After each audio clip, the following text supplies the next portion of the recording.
Once, the world was full of gods, monsters, and miracles.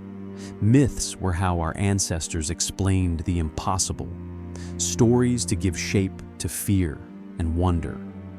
But as the centuries passed, we built microscopes, telescopes, and forgot the old tales.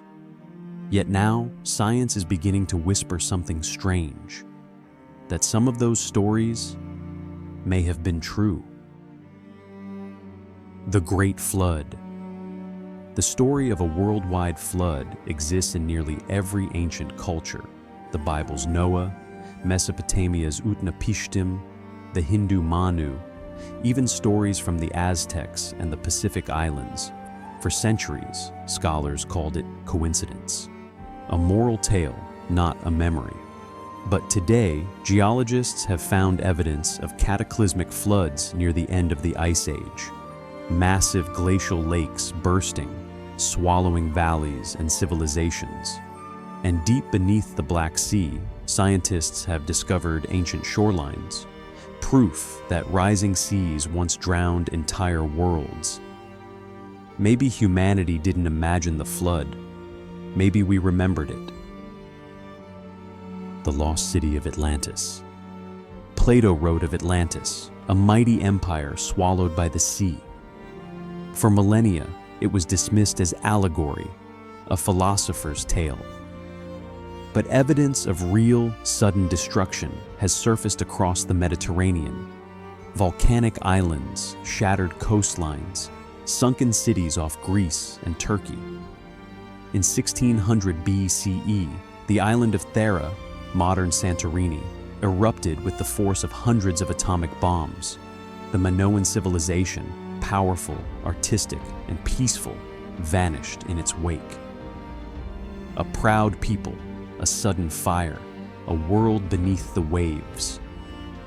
Perhaps Atlantis was never one place, but 1,000 memories of cities lost to the same unforgiving sea. Fire from the sky.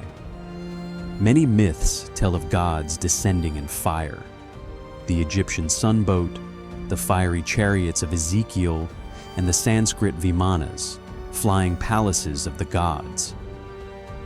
To modern ears, they sound like fantasy, but scientists have found something intriguing, evidence of ancient meteor strikes that could have inspired such stories.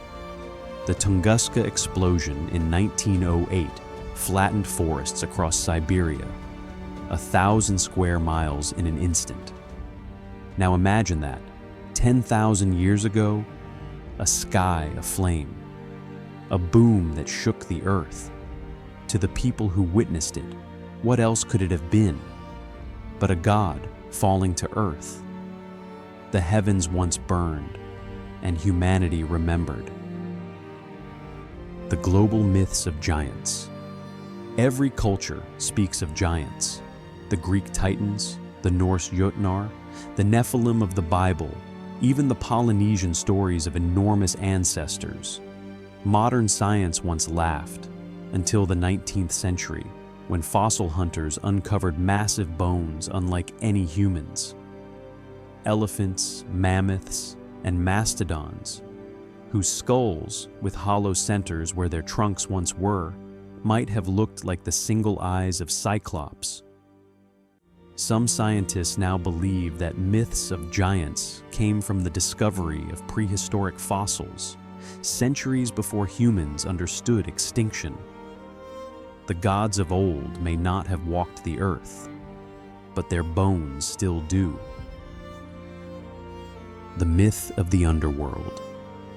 The Greeks spoke of Hades, the Maya of Xibalba, the Japanese of Yomi, each describing gates to the underworld that open through the earth.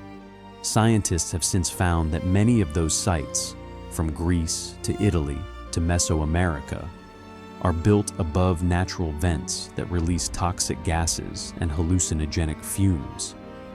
The Oracle of Delphi itself sat over a crack in the earth that exhaled ethylene vapors, enough to induce trances and visions of gods. Perhaps the ancients did speak to the dead, but it was the earth itself that answered. For ages, myth and science stood apart, one born from wonder, the other from proof. But the deeper we dig into the earth, the more we find that they share the same bones. Maybe the old stories were never lies, just memories told in a language we've forgotten how to speak. You've heard the story. Now, join the myth. Give this video a like and subscribe to the Myths of Old, where ancient legends breathe again.